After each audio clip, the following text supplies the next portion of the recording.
look at seeing Sinners next week too.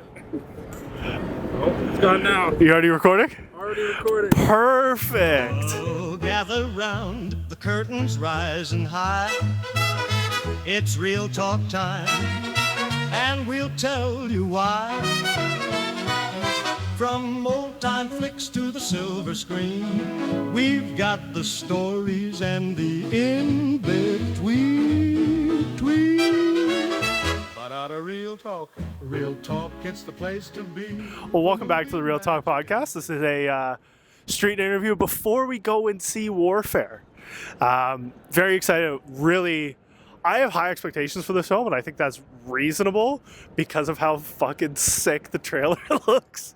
So very, very excited to actually go see this movie in IMAX, which is the only proper way to see this film. So we're seeing this a couple days early. It is out now when you actually see this podcast or you're listening to this podcast. So make sure that you actually go and get a chance to watch it. I'm sure we're going to say that it makes the most sense to watch this in IMAX, as it usually does with like a really good film that was shot on IMAX cameras, so it's meant to be seen in IMAX, and A24 looks like they did an incredible job with this film. So we're going to do a quick recap afterwards, but going in, I'm going to assume probably like a 4 out of 10. That's going to be, 4 to 5. Oh my God, not 4 to 10. 4 to 5 for my letterbox rating is what I'm going to assume this is going to end up being. I don't think there's any chance of getting a 5, but I also don't think it's going to get a 3. It would have to be really bad. So very excited. Lots of anticipation from the trailer. So I'm going to pass it over to Nason, and then we'll catch you guys afterwards. What's going on, guys? We're back and we're in Dundas Square. I'm excited for this film. I love a good war movie, especially one that is intense. So I'm hoping that they held the intensity, and I'm looking for precision. Precision in movement, precision in tactics. I'm looking for some Easter eggs, show off the mighty U.S. military might. I'm going to go in with a solid 3.5. I'm going to guess that and hope it's better than that, just because war films are kind of hit or miss. But like Sandra was saying, IMAX cameras, A24, all the good people are involved, and we got some stars in there, and yeah. So we'll come back to you afterwards and see what's up.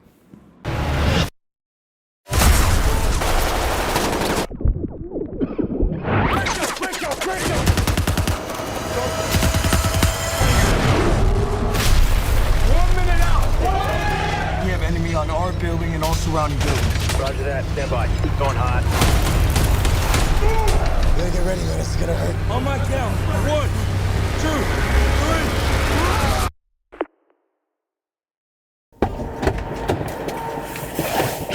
2, 3. Oh, holy. All right, boys. I think I have PTSD already. Yeah. Wow.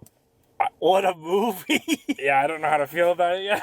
That's what I mean. I think It's like the best way to describe, I honestly, like, that gave me chills. My blood is still settling. Yeah. Like that, Oh it's my so God. hard to believe that is real. Like, Not even hard to believe yeah. That people are dealing, like, the whole movie, all I could think was, holy fuck, man, people have to do this. Oh yeah. It's crazy. Like I'm a pussy. Oh my God. No, that's. But the other part of me is like, fuck it, I could do it. I want to go to war. It's my man. Let's deploy, baby. We're going, boys. Real Talk podcast in Iraq. Oh shit. We have good films here. We don't understand them. Do it again. Show of force. No, that We need it on IMAX. Let's go. We gotta have stories to tell them. Yeah, no, that film was incredible. Like, and the biggest thing too is the sound design. Yeah. Oh my God, incredible. When you guys see this, it'll be Friday, and the movie will be out officially. We saw it pre. You have to watch it in anywhere that has Dolby Atmos. Yeah. IMAX. Watch it with the Atmos. holy fuck, was that like the best Atmos sound design and sound array that I've ever seen. Yeah, that one scared the shit out of me. The IED. Oh my god, the IED fucking freaked me right out. Oh my god, it was beautiful. Like honestly, the sound couldn't have been any better. Like that is really the only way to watch this film. Yeah, and I think the performances that we saw from like Joseph Quinn was fucking unreal. Yeah, like the pain that you're feeling, like when all the shit happens, and like you feel like you're crouching beside him, like you're actually immersed in that with him. Mm-hmm. It's crazy. Like acting was fucking awesome. It was crazy because the acting was really damn good. Yeah, I mean, for like a movie like that, it's either really good or like really subpar. Well, there was pain in those screams. Oh my god, yeah, there was pain. That was real. Oh my god, like that sounded. That's fucking real. And the fact that they surrounded this around like essentially just writing it based on recollection is nuts. And like, I think some of the, when you hear some of the radio, I think that was like the real radio from the actual time. The way they overlaid it and stuff, I think that was like real shit. Yeah, that could have been. Which, obviously, like we can double check that, but I think that's probably the case for this for that movie, and I think that's what makes it even more impactful. And again, like these guys went through a rigorous training to make sure it was as accurate as possible for this film. Which I think the more important thing is like more movies should be doing that kind of stuff. And I mean, the last person to properly do that, I think, was Bradley Cooper doing American Sniper. Oh, yeah. And I think that there's really only a couple of amazing, near perfect war films like that. Mm-hmm. And this is up there. Like, this is really up there. Usually it's in films, it's so glorified. Yeah. That because it's so glorified, it's like, oh, you might shoot one of the Americans, but the Americans got 5 of the bad guys. Yeah. In this, I don't think we saw one bad guy die. No, but that's the whole point. That's why, like, I can't say the ending. That's not the ending. No, but specifically at the end. Yeah. As you see that clip and you're like, well, they're still there. They just got out alive. They barely fucking made it out. Yeah. That's the story. Yeah. It was like they barely made it out, and the jihad's still on. Like that's so crazy. Yep. So crazy. Like even just finish it, like the end credits and stuff. I was getting fucking chills seeing the photos of the guys. Like so well done. Very well done. I'm blown away by how good that movie was. Even though I was expecting like a good film, I wasn't even expecting it to be that good. That's it. I mean, even like going into it, I was gonna put the film. I gave it like just above mid. Yeah. Because I was like, oh, okay, it'll probably be fine. It'll probably be a good war movie. But I kind of expected the same thing of like, oh, the bad guys attack, but the good guys rally. And this was like the perfect balance of just the human condition and how you actually are, like I was saying, the human screams, and just seeing also the fear and how disoriented the guys are. Oh my God, When bullets are flying at you, bombs are going off, planes are flying overhead. There's radio chatter. Like that's a big thing about the sound design immersion too. Is like I was there with the character, going, "Holy fuck, I'm overwhelmed," and I'm sitting in a theater seat watching this. I know. How can they? How would they feel knowing? Oh my God, if I'm here and not on this side of the wall, I'm going to get shot. Yeah. If I'm here and don't do this, then I'm done. Yeah. Right? So it was absolutely ridiculous. And I think that I had seen before we went into this, I saw somebody talking about like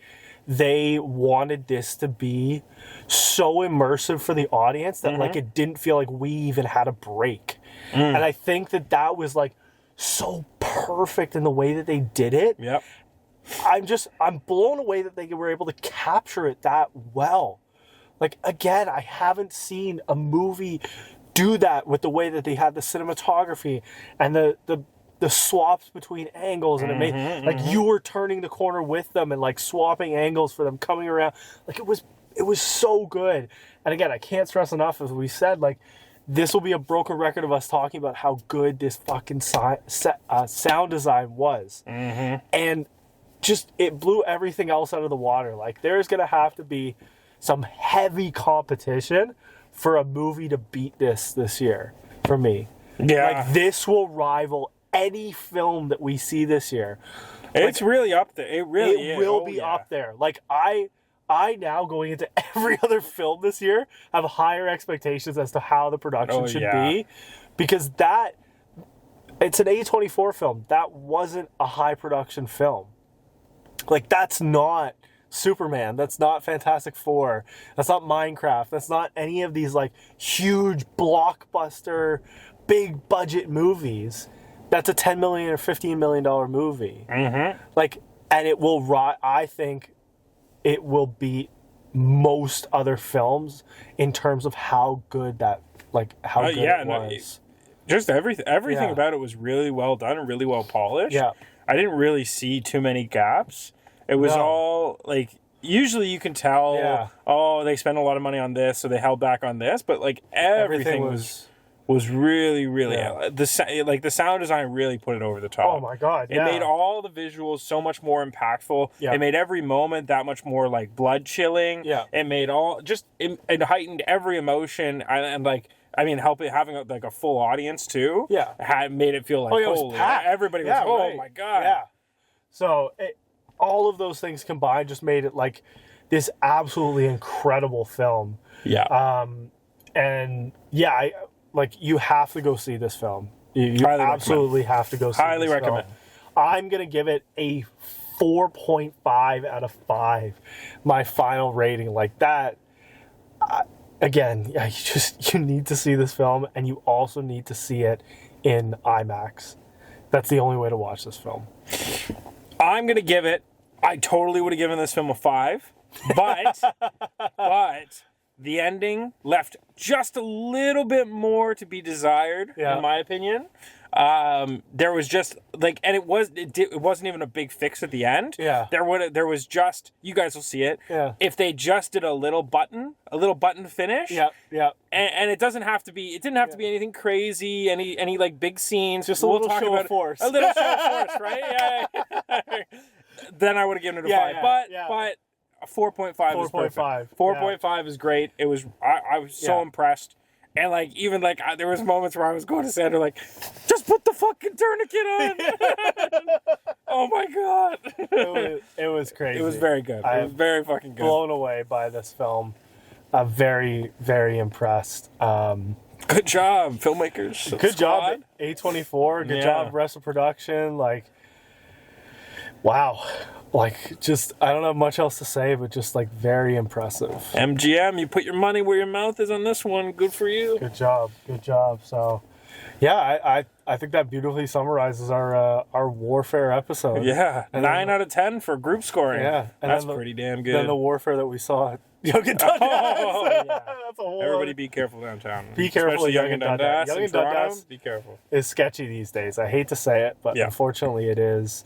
There's a beautiful Cineplex inside, and TFS is there, but all the good things. Young and Dundas is sketchy. There's a Shake Shack right here too. Yeah, all the good things, but be careful. Be very careful in the area. Yeah. So, yeah, I think that's pretty much it. That summarizes episode 19. We're almost episode at 19, 20. Seeing Warfare. Next episode, we are going to have a sponsor.